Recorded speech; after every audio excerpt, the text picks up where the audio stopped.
There's a lot that come with being a YouTuber. It's not easy. It's not one of those jobs where it's just let me hurry up and record this and then upload it. No. You're the break after the bend. How much farther will we fall? And I'll wait for us to land. Still suspended, it's still dark. When I looked over my plans, wasn't there yet, here we are. You're the break after the bend. How much farther will we fall? How much farther can we fall? Hey y'all, welcome or welcome back to my channel. If you're new here, my name is Keema, and oh boy, I know y'all clicked on this video because y'all like, wait, what's going on? Like, quitting. I hate the word quit, but let me just say that YouTube is not for everybody. Initially, I started this whole YouTube journey because when the pandemic hit, I had to quit my job to start staying home with my son as he did virtual learning. And during that time, I spent a lot of my time watching YouTube videos, and then I ended up doing research, you know, just trying to figure out like maybe I could do this. So eventually I gave it a shot, and last year is when I started my YouTube channel. Even before I started my YouTube channel, I already had started vlogging, and I had like loads and loads of footage. I just never uploaded it to YouTube because I didn't know how to edit. It's so much that goes into YouTube that YouTubers don't talk about. Like, yes, they say don't keep waiting and you should just hurry up and do it, or you should just do it. Don't keep waiting till you think is the best time, because there is no best time. I agree with all of that, but at the same time, I do feel like you need to do research and try to figure out, one, what you want your channel to be about, and then just jot down like at least 20 different topical ideas of what you want to put out, because before you know it, like, you're gonna start running out of content and stuff to put out to the viewers. All in all, like, this whole YouTube journey is a blessing for me. It was a blessing in disguise. I feel like looking at it now, as far as like everything that happened with me getting robbed was like a big deal. That's when I really was like, I just felt like I didn't want to do it no more. Aww. A lot of people are not into getting like readings done, but I have a friend who do readings for me, and when I had got robbed, that's the first person I thought about. I was like, I need to find out, why did this happen to me? I need to get some closure. I need to get some clarity of like, why did this happen to me? Because one, I mind my business. I don't bother anybody. I get up, I take my kids to school, come back, work, and I do what I need to do, you know, as far as being a mom. So I hit her up, and she exposed a lot of stuff to me. So y'all won't believe this. Me thinking that I got robbed from a person, like one person, that was wrong. She said it was premeditated. And when I think back, I'm like, yo, this really was thought out. Like, they thought out this situation. So she told me that it was a guy and a girl who had robbed me. And I was like, what? She said, I feel like they've been watching you and they studied you and they know your routine. And that's how they was able to know where your purse was at. But here's the crazy thing. The day I got robbed, I didn't leave like my normal routine. It's always a routine with me. Like, I get the boys up, feed them, and we out the door. Every day we're like out the door at a certain time. I'm not gonna put the time out, obviously. I'm trying to be more careful and more aware of what I'm putting out to YouTube, because with YouTube is a public thing. Anybody and everybody can come on your page and see what you're doing, and not everybody is here to like cheer you on, and a lot of people don't want you to do good. There are people out there that will watch you to sabotage what you got going or ruin what you got going. So you have to be careful as far as YouTube, what you put out and stuff of that nature. And I vlog like my daily routine sometimes. So anyway, she told me that, and I was just taken back. I was just like, wait, what? Like, somebody's watching me? So I'm trying to give y'all the timeline of how I got robbed and how everything took place. I didn't leave the normal time that I would usually leave because Eric's car had broke down that morning, right? When I tell you I cannot make this stuff up, I cannot make up none of the things that happen in my life. Like, I don't have a script. Like, this is stuff that goes on in my real life, everyday lifestyle. So his car wasn't working, so he wasn't able to move the car. Mind you, I parked in the garage. He parked outside of the garage, and he had parked it directly behind me. So it took him a minute to like get the car up and running. He had to like get his cables and all of that extra stuff. So eventually he did it, and I had just got Trey to school, and I don't have to get out the car to take Trey to school. I just pull up and he hop out, and then next is Kyrie. So finally I get to Kyrie's school, and I forget, we was listening to like a Nicki Minaj song, and Kyrie was like, mommy, can we stay here and listen to the rest of the song? So I'm like, cool. So we sat in the car Y'all, I kid you not. We sat in the car and I let him listen to the whole song. Now, the way the parking lot and the daycare is set up, there's a road and you cannot park on the side of the road. This car came in from the side of the road. So it's no way that they were just sitting on the side of the road waiting for me to get out the car. And that's why I'm saying, like, this was planned out. Like, they must have been watching and they probably drove around one time and still seen my car. They didn't see me get out, or I don't know how it really took place, but all I know is these people planned this out, right? So anyway, the song is over. We hop out the car. I didn't think, you know, this is what I normally do. I go in, I sign him out. I didn't think to lock my car door or anything, but I've been having issues with my car where I cannot lock my car for some reason. Like, the button don't work, and I've changed it. I put it in one of these videos where Eric had to come meet me at physical therapy to help me get my car unlocked because it kept locking me out, so I just wasn't locking my car. And then when I did have to lock my car, like say I go to a doctor's appointment, I would bring my other spare key, but that day I didn't. I was just doing what I normally do, drop him off and going back home, right? I didn't lock my car, and it was in seconds that the situation happened. Now I'm gonna show y'all a clip of me getting robbed in front of my son's daycare. Check this clip out. You wouldn't think if he was following her, you would have seen him go by on or around the corner. All right, she's getting Kyrie. She got out. She's just getting Kyrie out right now. So she's been sitting in the parking lot for at least a minute or so. And then there's the black car. Okay, so I know y'all can't really see because the footage is not really clear, but this is him pulling up. Like he knows her purse is there. See, that looks like a Nissan car. So right here is the black car pulling up, going in my car, grabbing my stuff, and then getting back in his car. The black car, my car is the red car, and I'm still parked. I also forgot to tell y'all that they got the guy with a different shirt on after he left the daycare. So he obviously changed out of the shirt he had on at the daycare so he wouldn't be recognized.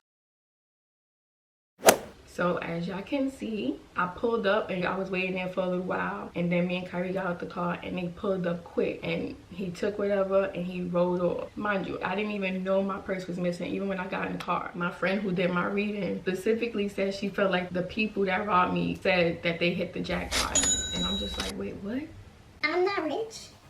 I think I'm rich. I'm not rich. It took me to come all the way back home, and it's crazy because y'all know where I normally go. I always tell you, oh, I go to Walmart, I go to Walmart. This is because I put it out on my channel so much. Like, why these people went to Walmart? And they did that so it wouldn't be a red flag towards my bank account because I normally shop there.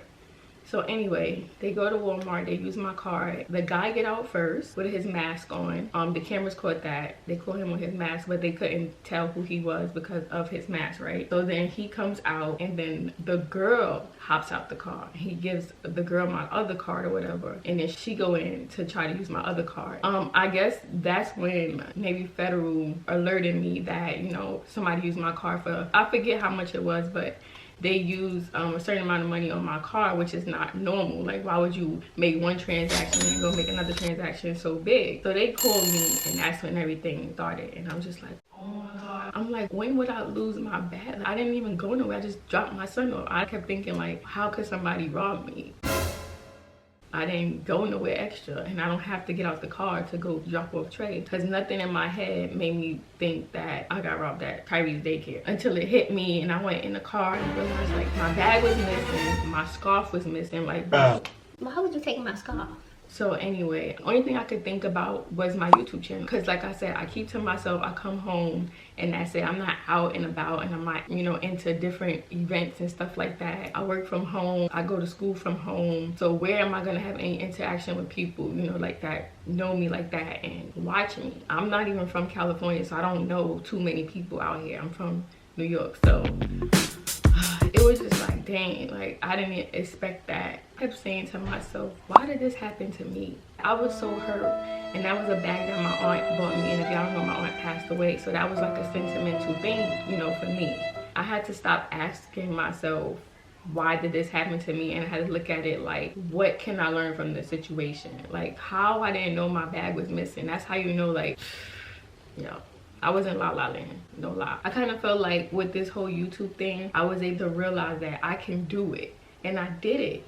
And now it's kind of like, okay, now you need to kind of like reflect on everything, like what's been going on. And I need to actually go back and look at my videos, because sometimes it helps to see like, oh, maybe I shouldn't have said that, or maybe I shouldn't have put that out. Like sometimes you can be your own worst enemy. Like, so I'm gonna start doing that. I'm gonna like just go back, look at certain videos and try to better myself. You know, you just can't let your guard down. You gotta be aware of your surroundings. You gotta be cautious. It's just telling me like I can't be careless, you know, with my safety and my car. Like I try to be careful as to what I'm putting out, because I don't need that type of energy.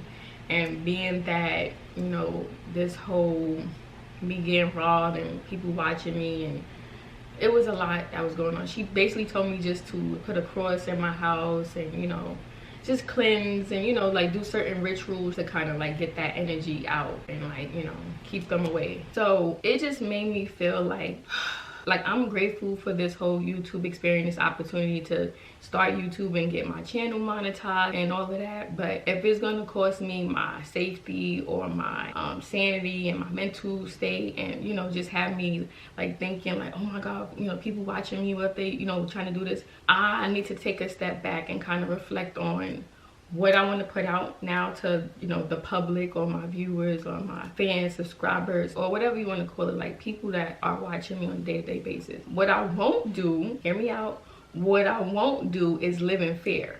Now, to say that I'm never, ever, ever going to vlog again, absolutely not. I'm going to pick up the camera and vlog and, you know, record and stuff like that. But I am going to take a step back. It's not going to be a everyday thing. It's not going to be like me trying to stress myself out. Oh, I gotta put out a video, because that's what I used to do every week from the day I started YouTube. I was putting out a video. Mother's Day just passed, and normally I would put out a video. I didn't put out a video because I was trying to live in the moment. Like that was my time to just enjoy the moment. I didn't want to worry about editing and vlogging. I did vlog a little, but for the most part I just wanted to be with my boys, be with Eric, and just live in the moment and not worry about nothing else. Like, and I felt so good. At first I was just like, oh my God, I put out a video, people gonna be expecting me to put out a video. I'm always preaching about you have to be consistent. Girl, let me tell you, I don't want to be a hypocrite. Yes, you do have to be consistent with mostly everything you do in life, but I'm a Libra, so I know my role and I play it well and I weigh it well on my Libra scale. You need to know how to balance like mom life, work life, and whatever else you got going on. And that's what I had to tell myself. Like, I had to take a step back and self-reflect and realize that you don't have to drive yourself crazy trying to put out all this content. Like, YouTube is going to still be there. It's okay to take a break, you know? Like, I just feel like me being in the moment, me being present in time for my kids and just things that I want to do is more important than just me going. Sometimes you need to reset. Take a step back and reset. And that's what I'm doing now. So I just want to put out there that y'all probably not going to be seeing me as much, just because I need to reevaluate my life. I need to figure out if this is something that I want to do, like me just sitting here and me talking, like if I want to do story times, or I don't know if the vlogging thing is going to work out. I don't know. The fact that I got robbed in front of my son's daycare says a lot. And those people who did it were bold, like very bold. And if you're watching, I hope you get help, because that screams to me mental illness. For you to rob somebody, like, I could never understand that. And I guess it's not for me to understand. It's just, this is a situation where I just have to learn from. I will say that y'all can follow me on Instagram, because I'm very active on Instagram. I just got into the whole Reels and TikTok thing, and I just feel like it's easier to put out content there, because it only take a couple of minutes to actually put out content. I get a lot of engagement from putting out Reels and TikToks and stuff like that, rather than having to vlog and edit and put up audio and make sure I have a song that's not gonna get flagged on YouTube. There's so many guidelines and stuff you have to follow on YouTube. And then when I do finally upload my video, you have to wait for it to process. And then finally, when you get it to process, you have to put up, like, you don't have to put up a thumbnail, but if you want to grab your audience attention, it's good to put out a good thumbnail, like a catchy thumbnail to make people want to click on that video. And I'm not saying clickbait. Don't do clickbait, because if you do clickbait, people are not gonna trust you. They're gonna feel like, yeah, this person, I'm not coming back to their channel no more. Make sure whatever you put in your thumbnail actually goes with what you're putting out in your content. There have been plenty of times where I worked so hard on the thumbnail and I got everything that I needed to put on the thumbnail, and then it said the file is too big or something like that. Like, it has to be, I can't remember off the top of my head, like it can be bigger than 2 something, but it takes so long, and sometimes it's draining because after you finally edit the video, it won't process in time. Some days I just be like, I don't feel like doing this. Like, some days I just be like, I don't want to edit no more. Especially after I got robbed. I didn't want to pick up the camera the day I got robbed, but I'm like, no, because look, if I didn't record that, y'all would be lost. It's easy to say, oh yeah, this happened, but to actually do it in the moment, sometimes people need to see and kind of empathize with what's going on. I try to step out my comfort zone to do YouTube because I've always been a private person. Like, you're not gonna know anything about me unless I want you to know, and that's just how it worked for me. Even with relationships, I just started doing this at the big age that I am now, and I feel like in order to grow, you have to. But I'm not gonna let that cost me my sanity and my peace. Like, my peace is more important than YouTube. I love y'all, but I just have to do what is best for me. And if that requires me to leave YouTube for a little while and then come back, and you know, then that's what I'm gonna have to do. And I don't want to discourage anybody else. Like, if you're still trying to start YouTube and stuff like that, go for it. But make sure you know what comes along with it. There's pros and cons to everything. Like, it sucks sometimes, but you have to grow through it. I'm not perfect. My life is not perfect. I'm just trying to be a better version of myself. There's a time and a place for everything, and there's a season for everybody. So yeah, y'all, I'm not gonna like drag this out. I just wanted to let y'all know, in case y'all wondering why you haven't been seeing me. I still have a Mother's Day vlog to put out. Actually, I have like 4 other videos that I still have to edit and put out. I'm just gonna do it according to my schedule, especially now since I'm back in school. I took a break from school for a little while, and now I'm back and I have to do reports and research and write papers, and these ain't no 1-page papers. Like, if y'all know, y'all know. But I do want to say, like, I love y'all so much.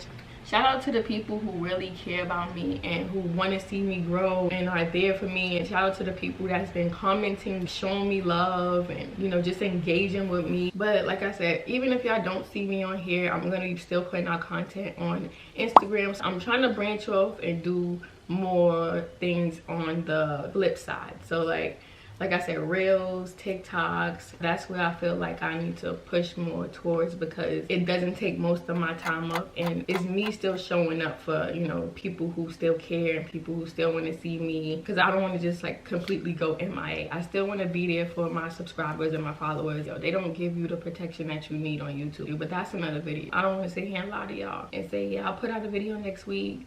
I don't know.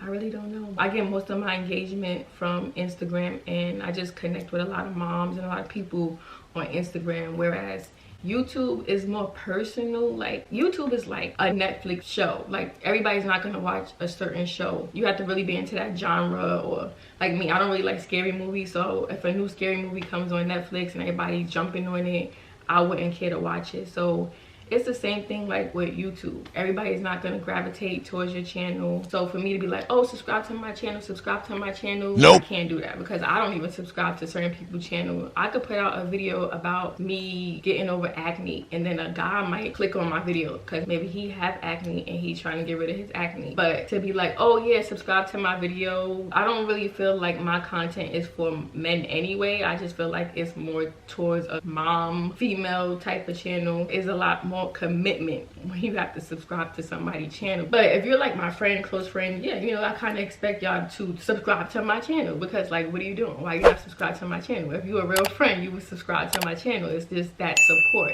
that you will want from somebody that you're close to, or that you know, you knew for a long time. I think that is it for right now. I love y'all. Thank y'all for watching. I'm going to end this little chit chat, story time, I don't know what you want to call it, but I'm going to end it here. But don't forget to follow me on Instagram and TikTok. I'm going to link it, and y'all can kick it with your girl on Instagram. Later, y'all.